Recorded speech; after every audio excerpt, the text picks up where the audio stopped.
Halo, apa kabar pemirsa? Bertemu lagi bersama saya Ayu Rahmawati dalam Warta Parlamentaria. Kami sudah menyiapkan beragam informasi seputar kinerja dan kegiatan anggota DPR RI. Dan inilah Warta Parlamentaria selengkapnya.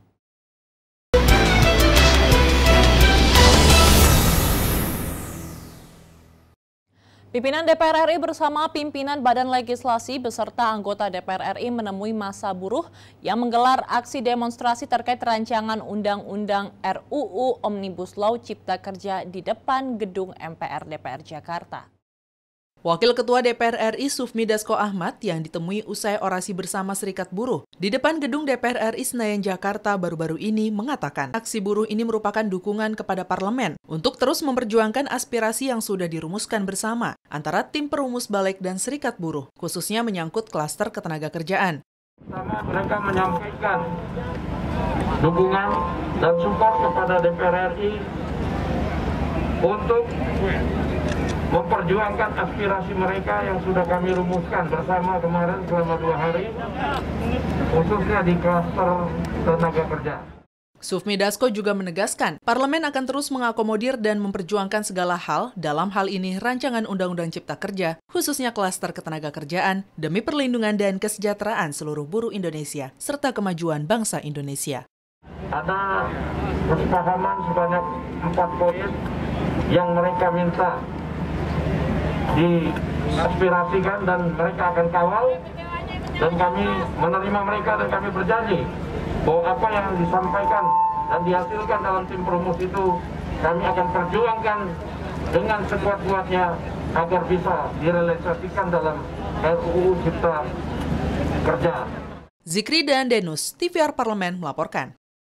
Komisi 4 DPR RI mendorong keramba jaring apung di Kabupaten Purwakarta harus dibenahi, serta harus terintegrasi dengan lingkungan tanpa mengorbankan keberlangsungan lingkungan sekitarnya.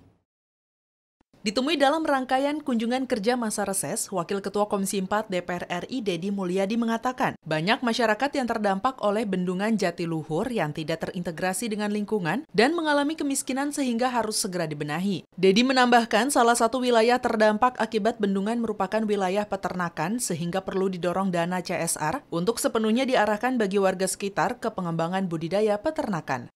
Yang kedua, kalau di wilayah sini adalah pertama keramba harus terus dibenahi. Kemudian yang berikutnya adalah terintegrasi dengan lingkungan masyarakat yang terdampak oleh bendungan mengalami kemiskinan, itu harus segera dibenahi. Saya berikan contoh, di sebelah kanan itu cocoknya peternakan, ya sudah aja fokuskan seluruh dana CSR PLN, dana CSR PJT, itu diarahkan pada pengembangan budidaya peternakan masyarakat. Termasuk juga jaring harus diprioritaskan pendukung lokal. Anggota Komisi 4 DPR RI Slamet Aryadi mengatakan, persoalan lingkungan hidup yang ada di destinasi pariwisata Waduk Jatiluhur perlu menjadi perhatian bersama. Slamet mendorong program prioritas yang berkaitan dengan masyarakat, termasuk keramba ikan di Waduk Jatiluhur, selalu menjaga kelestarian lingkungan hidupnya. Tentunya ini perlu dikolaborasikan menjadi satu dan menjadi suatu ikon yang perlu kita perjuangkan bersama. Khususnya apalagi di daerah Jatiluhur ini merupakan suatu destinasi wisata nasional yang perlu kita jaga, kita rawat dan perlu kita kembangkan. Apalagi terkaitan dengan masalah lingkungan, ini yang menjadi urgensi bagi kita untuk perlu merawatnya. Dari Jawa Barat, Mario Hasiholan, TVR Parlemen melaporkan. Anggota Komisi 6 DPR RI mendorong pemerintah melalui BUMN meningkatkan subsidi untuk para nelayan, khususnya subsidi BBM agar lebih terjangkau. Ditemui di Kabupaten Indramayu, Jawa Barat, anggota Komisi 6 DPR RI Herman Hairon mengatakan akses permodalan untuk para nelayan sangat dibutuhkan karena biaya operasional untuk melaut sangat mahal. Terlebih lagi, penjualan ikan di masa pandemi turun secara signifikan. Untuk itu, Herman meminta pemerintah melalui kementerian dan BUMN dapat mensubsidi BBM dan alat tangkap sehingga dapat meningkatkan perekonomian masyarakat pesisir. Perhatian khusus terhadap nelayan ini harus menjadikan perhatian yang sangat serius dan tentu bukan hanya menjadi perhatian Kementerian Kelautan dan Perikanan, tetapi harus menjadi perhatian seluruh sektor yang ada karena akses modal sangat tergantung kepada sektor di permodalan. Herman juga mendorong Pertamina membuat Pertamina Shop di tingkat desa, sehingga harga BBM lebih terjangkau. Herman juga mendorong kerjasama Kementerian Perdagangan dengan Kementerian Kelautan dan Perikanan dalam membuat program penyerapan dan pengendalian harga ikan, sehingga ikan hasil tangkapan dapat dijual dengan harga yang layak. Dan saya dukung kalau kemudian Pertamina sekarang lagi berupaya untuk membangun pertasop di desa-desa, karena ini mendekatkan barang yang menjadi kebutuhan masyarakat yang kemudian nilainya akan jauh lebih murah gitu ya, karena mendekatkan barangnya dan kemudian ini akan diakses dengan harga sama berlaku secara nasional. Inilah yang menurut saya ke depan harus mendapatkan perhatian khusus. Tim Liputan TVR Parlemen melaporkan. Pemirsa jangan kemana-mana, kami akan memiliki banyak informasi lain dalam Warta Parlementaria. Di antaranya datang dari Aziz Syamsuddin hadiri acara Parlemen Cycling bersama masyarakat Bali setelah jeda berikut.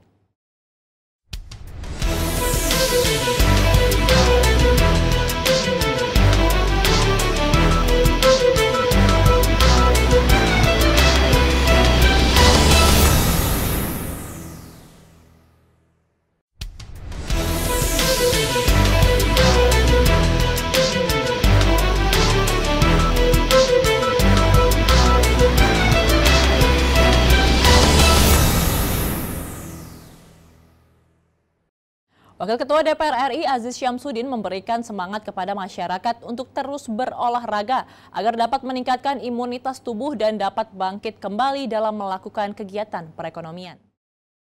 Ditemui saat membuka acara Parlemen Cycling di Bali bersama anggota Komisi 4 DPR RI Bagus Mahendra Putra, Wakil Ketua DPR RI Aziz Syamsuddin mengatakan, acara Parlemen Cycling merupakan salah satu upaya untuk meningkatkan imunitas tubuh sehingga memberikan semangat kepada masyarakat Bali untuk bangkit di masa pandemi COVID-19 dan segera melakukan percepatan perekonomian. Dalam kegiatan tersebut, Aziz Syamsuddin juga membagikan sembako kepada nelayan di pantai sebagai bentuk kepedulian dan motivasi kepada para nelayan untuk bangkit kembali. Dan baksos di beberapa nelayan, mudah-mudahan dengan COVID-19 ini teman-teman nelayan bisa survive dan ekonomi di Kabupaten Badung, Provinsi Bali bisa tumbuh kembali dan sekaligus juga kita memperingati Hari Terorisme. Anggota Komisi 4 DPR RI dan penggagas kegiatan Parlemen Cycling, Bagus Mahendra Putra menjelaskan kegiatan Parlemen Cycling dilakukan untuk menjaga kesehatan dan kebugaran tubuh, serta sebagai salah satu upaya untuk menggerakkan perekonomian di segala sektor di Provinsi Bali selama masa pandemi COVID-19. Gerakan ini dilaksanakan untuk mengajak masyarakat untuk tetap sehat, untuk menaikkan imun mereka di saat COVID ini. Tetap sehat di dalam masa pandemi ini, dan juga kita menggerakkan ekonomi di nelayan dan juga masyarakat sosial. Rohim Nugraha, TVR Parlemen melaporkan. Anggota Badan Legislasi atau Balek DPR RI meminta pemerintah menyiapkan data yang akurat terkait tata ruang dan peta muka bumi. Ditemui di Gedung Nusantara 1 DPR RI Jakarta, Taufik Basari mengatakan, seluruh kementerian harus menghilangkan ego sektoral agar persoalan data tata ruang dan peta muka bumi dalam rancangan Undang-Undang Cipta Kerja lebih akurat dan kompleks. Sehingga ada satu peta muka bumi yang bisa dipergunakan para pihak terkait. Data peta muka bumi yang seragam akan mencegah polemik maupun potensi konflik. Sudah kita desakkan sebenarnya, sudah sejak lama, tapi karena masih terkendala dulu ada soal ego sektoral. Nah, tapi dengan semangat yang ada saat ini, kita berharap ada suatu kemajuan. Anggota Balek DPR RI Taufik Basari berharap pemerintah lebih kooperatif dan bersinergi dengan DPR RI agar pembahasan rancangan Undang-Undang Cipta Kerja bisa segera selesai dan disahkan menjadi undang-undang. Pemerintah harus bersedia dan mampu menyediakan data yang lengkap dan valid untuk mendukung pembahasan rancangan Undang-Undang Cipta Kerja. Salah satunya memberikan kemudahan investasi bagi para pengusaha membuka lapangan pekerjaan. Mengurangi jumlah ketersediaan data dan pelayanan data, tadi saya melihat ini malah tidak sejalan dengan maksud dan tujuan dari RUU Cipta Kerja. Nah, berdasarkan hasil diskusi tadi di dalam rapat, akhirnya kita kembalikan kepada pemerintah untuk melakukan diskusi ulang di antara sektor-sektor yang ada di pemerintah ya untuk melihat kebutuhan-kebutuhan dari peta ruang bumi ini skalanya seperti apa. Oki dan Teddy, TVR Parlemen melaporkan. Anggota DPR RI mendorong peran sektor pertanian dimaksimalkan dalam memacu pertumbuhan ekonomi melalui dukungan anggaran yang proporsional. Ditemui di gedung DPR RI Jakarta, anggota Komisi 4 DPR RI Suhardi Duka mendorong sektor pertanian menjadi prioritas utama pada RAPBN tahun 2021 agar bertahan dan terus tumbuh di tengah pandemi COVID-19. Karena memiliki potensi besar menyelamatkan perekonomian Indonesia, pemerintah perlu mempersiapkan infrastruktur pertanian dan berbagai fasilitas pendukung. Di sisi lain, penguatan Bulog dan pemberantasan mafia pertanian serta peningkatan kesejahteraan petani harus menjadi fokus. Ini harus menempatkan pertanian sebagai prioritas utama, karena kalau tidak, karena barang ini yang paling bisa tumbuh, sektor ini yang paling bisa tumbuh. Dan saya melihat bahwa semangat masyarakat di desa itu cukup kuat, tinggal bagaimana menyiapkan infrastrukturnya, menyiapkan sarananya. Sementara itu, anggota Komisi 9 DPR RI Anggia Erma mengatakan, seluruh upaya pemerintah mendorong pertumbuhan ekonomi akan bergantung pada kesuksesan penanganan pandemi COVID-19. Sehingga pemerintah perlu melakukan kebijakan dan strategi yang tepat dalam mencegah penyebaran COVID-19. Pencegahan penyakit, lalu kemudian tentang gaya hidup sehat. Itu sederhana, Mas. Itu sederhana. Tetapi disitulah kunci bagaimana kita akan ujungnya pertumbuhan ekonomi yang baik. Kenapa? Karena kalau pertumbuhan ekonomi yang baik, pasti nggak boleh sakit. Jadi dari hulu sampai ke hilir gitu. Jadi nggak hanya di pinggirnya saja, tetapi dari awal itu. Tim Liputan TVR Parlemen melaporkan.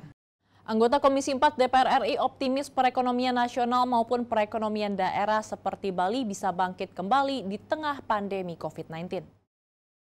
Anggota Komisi 4 DPR RI optimis perekonomian nasional maupun perekonomian daerah seperti Bali bisa bangkit kembali di tengah pandemi COVID-19.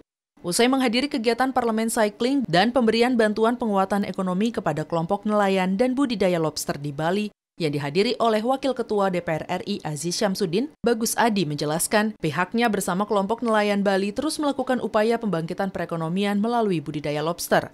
Hasil lobster tersebut akan diekspor, namun bukan benih lobster atau benur. Bahwa di saat negara-negara, semua negara yang ekonomi lagi down, nah kita harus bangkit. Nah, kebangkitan ini yang sudah tentunya kita melihat potensi bangsa Indonesia dan Nusantara ini ya sangat memungkinkan untuk dibangkitkan. Sementara itu Menko Perekonomian Erlangga Hartanto mengatakan ekonomi Provinsi Bali terkontraksi lebih berat dibandingkan perekonomian nasional. Untuk itu perlunya penguatan ekonomi pada nelayan di Bali untuk bangkit kembali. Pemerintah akan mendukung rencana ekspor lobster dari Bali dengan bantuan permodalan melalui KUR dengan bunga yang disubsidi pemerintah agar menggerakkan perekonomian masyarakat dan UMKM. Jadi Bali perlu meningkatkan diversifikasi, tidak hanya dari pariwisata tetapi juga dari hortikultura dan juga dari hasil nelayan. Apalagi potensi-potensi ekspor itu masih banyak, sehingga perekonomian di Bali lebih terdiversifikasi dan Bali bisa kembali diriset dan pertumbuhannya menjadi positif. Rohim, TVR Parlemen melaporkan. Pemirsa, kami masih memiliki banyak informasi lain dalam Warta Parlementaria. Tetaplah bersama kami.